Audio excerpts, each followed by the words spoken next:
मुर्दाबाद, पंजाब गवर्नमेंट मुर्दाबाद, पंजाब गवर्नमेंट मुर्दाबाद, पंजाब गवर्नमेंट मुर्दाबाद। We want Justice, we want justice, we want justice, we want justice, please मुर्दाबाद। हमारा प्रोटेस्ट करने का कोई विषय नहीं होता। आज तक हमने कभी भी भूतपूर्व सैनिक हैं जो कभी भी इस तरीके से रोड पे नहीं आते हैं, लेकिन एक दो साल से कुछ ऐसा देखने को आ रहा है कि जैसे पुलिस वालों का जो डे बाय डे जो हम इनका व्यवहार देख रहे हैं, जो रक्षक होते हैं वो एक तरीके से भक्षक बन गए हैं। अभी आपने 2-3 महीने पहले देखा 13 और 14 जनवरी की रात को हमारे बख्शी नगर में एक सूबेदार साहब को और उसका भाई जो हवलदार है जो आए हुए थे घर में है, जो रिटायर्ड हुए हैं, उनको बख्शी नगर के SHO साहब ने इस तरीके से पीटा कि मुझे लगता है कि इस तरीके से तो इन्होंने कभी मिलिटेंट को नहीं पीटा। पुलिस तो होती है आम जनता की रक्षा करने के लिए, आम जनता का काम करने के लिए, लेकिन जहां हम शरेआम देख रहे हैं सुबह से लेकर शाम तक इतने ड्रग्स का व्यापार हो रहा है, जैसे दुकानें जो दूसरे में कम व्यापार हो रहा है और इसका ज्यादा हो रहा है। आए दिन कौन सा दिन है, आप सोशल मीडिया इसका प्रमाण है कि आए दिन तो दिन दिहाड़े चोरियां हो रही हैं। अभी इस वार्ड में, कभी उस मंदिर में, कभी उस मंदिर में, और अभी तो एक हद हो गई है। दिल्ली में एक सूबेदार मेजर की पिटाई की थी पुलिस वालों ने, आगरा में एक RR में पोस्टर था सिपाही, उसकी पिटाई की, उड़ीसा में एक मेजर साहब और एक ब्रिगेडियर साहब की लड़की थी, उसकी इन्होंने सारी रात उसको थाने में इन्होंने कस्टोडियो में रखा।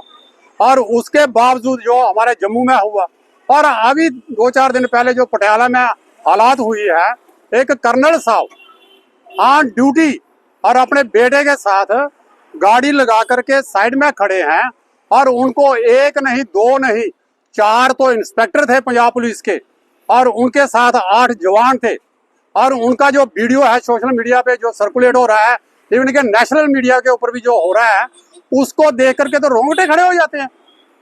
किस तरीके की पिटाई नहीं, उन्होंने तो उसकी हड्डियां तोड़ दी। वो तो आर्मी हॉस्पिटल में एडमिट है। भाई पुलिस कर क्या रही है? पुलिस का जो काम है वो तो कर नहीं रहे, और इनको आए दिन ये लिखता है कि भूतपूर्व सैनिक हो चाहे सर्विस सैनिक हो, इसका दूसरे देश के ऊपर क्या असर पड़ रहा है? पाकिस्तान तो खुशी मना रहा होगा कि कहते हैं कि हम सर्जिकल स्ट्राइक करते हैं, हम ये करते हैं। देश ऐसे प्रधानमंत्री साहब भी 52 इंच का सीना चौड़ा करके बताते, किसके दम पर? आर्मी के दम पर। मैं आज आपके माध्यम से कहना चाहता हूं, हमने जब भी कभी कठुआ में कोई प्रॉब्लम हुई, हमारी एक्सेस सर्विसमैन की जितनी भी ऑर्गेनाइजेशन है उसके प्रोटेस्ट में बड़े दुख के साथ कहना पड़ता है कि बर्बरता के साथ जो है ये अत्याचार हो रहा है। कोई भी संस्था जो हमारी कठुआ की नहीं, एक आदमी को कहीं 2 लफड़ मर जाते हैं तो सारी दुनिया इकट्ठी हो जाती है, और एक कर्नल जो SSP रैंक का है उसको इस तरीके की पिटाई करते हैं और उसकी हड्डियां तक तोड़ देते हैं, और कोई संस्था बोलती नहीं है। और जब आर्मी साइलेंट हो जाएगी तो पूरे देश को पता चलेगा कि क्या है।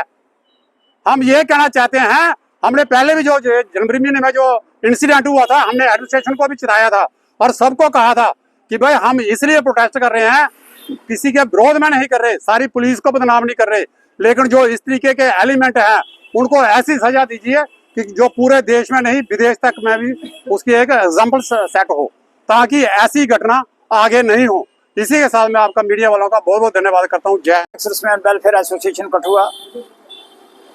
आज देखिए हमें मजबूर होकर ये बातें बोलने पड़ रही हैं कि जब भी हमारा कोई त्योहार आता है, उस त्योहार के दिन जो है एक्सर्समैन हो या सर्विंग पर्सन हो, आर्मी के ऊपर ही जो पुलिस है वो लाठी चार्ज करते हैं। ये रिसेंटली हमारा 13 जनवरी को देखिए, जिस समय लोहड़ी का त्यौहार था बख्शी नगर में, वहाँ पर एक सूबेदार साहब और एक हवलदार दोनों रोड साइड खड़े थे। उन्होंने अपना आइडेंटिटी कार्ड भी बताया। जैसे उन्होंने बोला हम एक्सर्समैन है, बस पुलिस वालों को इतना पता नहीं एनर्जी कैसे आ गई, इतना गुस्सा आ गया कि उन्होंने वहाँ पर ही उनको पिटाई शुरू कर दी और गाड़ी में बैठाकर जबरदस्ती अपने SHO ऑफिस में ले गए हैं और वहाँ पर पूरी रात रखा है। नेक्स्ट डे कोर्ट ने भी उनको इंस्ट्रक्शन दिया कि इनको प्रोड्यूस करो आगे, और उसके ऊपर फिर भी वही पूरा दिन उन्होंने अपने पास रखा और 4 बजे जाकर प्रोड्यूस कर दिया, तब तक कोर्ट बंद हो गई है। अभी पटियाला में कर्नल पुष्पिंदर सिंह उनका बेटा जो सर्विंग में है, और वहां पर रोड पर पहुंचते हुए जो गाड़ी के पास खड़े हैं, ये चीज जो है प्री प्लानिंग थी या क्या था, उसके ऊपर वो 3-4 इंस्पेक्टर आते हैं, पुलिस वाले आते हैं और उनको पिटाई करना शुरू करते हैं, उठाकर उनको भी ले जाते हैं और मार मार कर उनका ऐसे होलियां खराब कर दी है।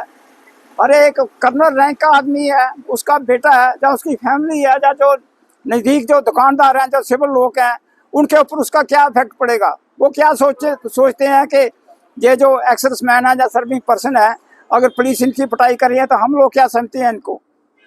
ये चीज़ें जो है खास करके ऐसे तो हर एक हमारी गवर्नमेंट भी एडमिनिस्ट्रेशन सभी यही बोलते हैं कि हमारी आर्मी नंबर 1 है। जब नंबर 1 है तो उसके साथ सलूक तो आप ऐसा कर रहे हो कि जैसे ये टेररिस्ट का काम कर रहे हैं।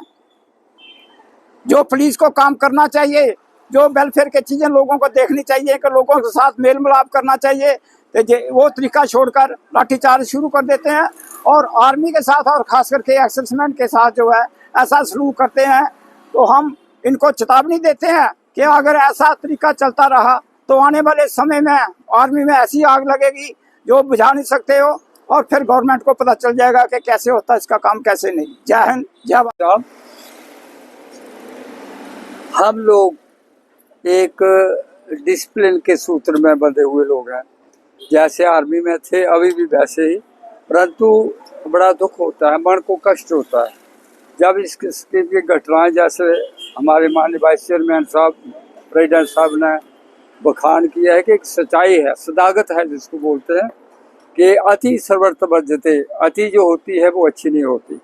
हम अच्छा नहीं दिखाई देते कि हम जिंदाबाद मुर्दाबाद के। मैं 36 वर्ष हो गया फौज से आए हुए, लेकिन एक ही ध्येय था, एक ही सोच थी, एक का विचार था कि हम कभी सड़क पर आकर कोई देश के प्रति या कोई ऐसी बात नहीं करें। परंतु दुख होता है कि जिस आर्मी को, जिस एक्सर्समैन को पूजा जाता था, लेकिन आज उनके साथ किस किस्म की घटनाएं हो रही हैं, that we would like to condemn.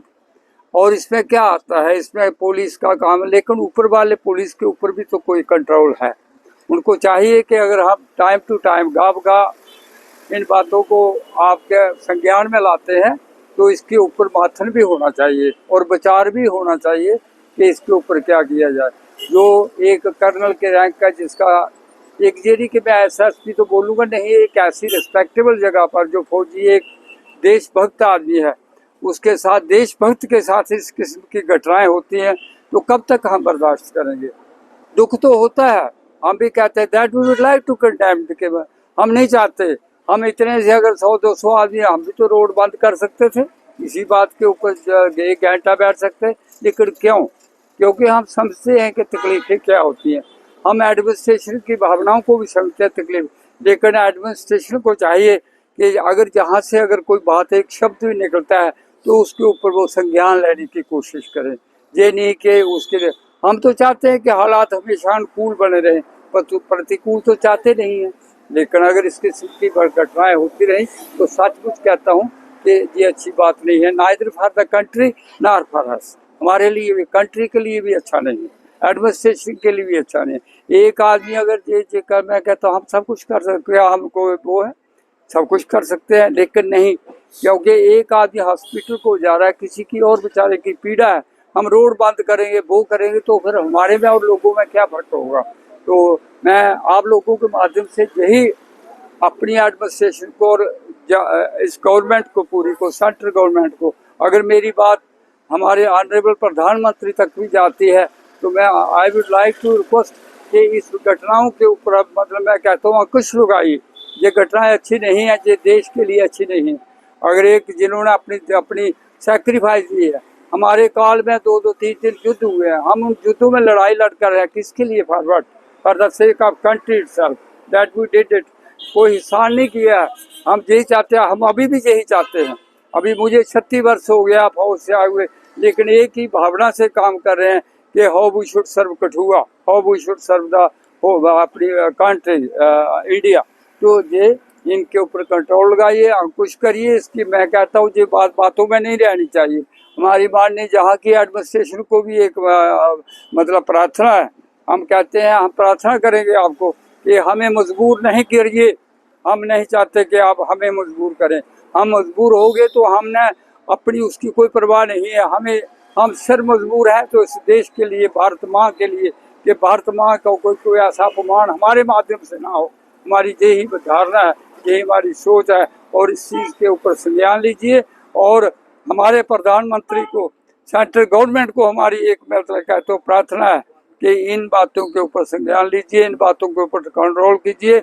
एक सैनिक जो होता है वो पृथ्वी का 7वां स्तंभ होता है, इस भारत माता का 7वां स्तंभ। अगर अपना इस किस्म की बातों को अगर इसके ऊपर कंट्रोल नहीं हुआ तो मैं कहता हूँ फिर यही कहते हैं वेदों का जो मत है, अति सर्वत्र वर्जिते, हमें मजबूर होकर आगे आना पड़ेगा, रोडों में आना।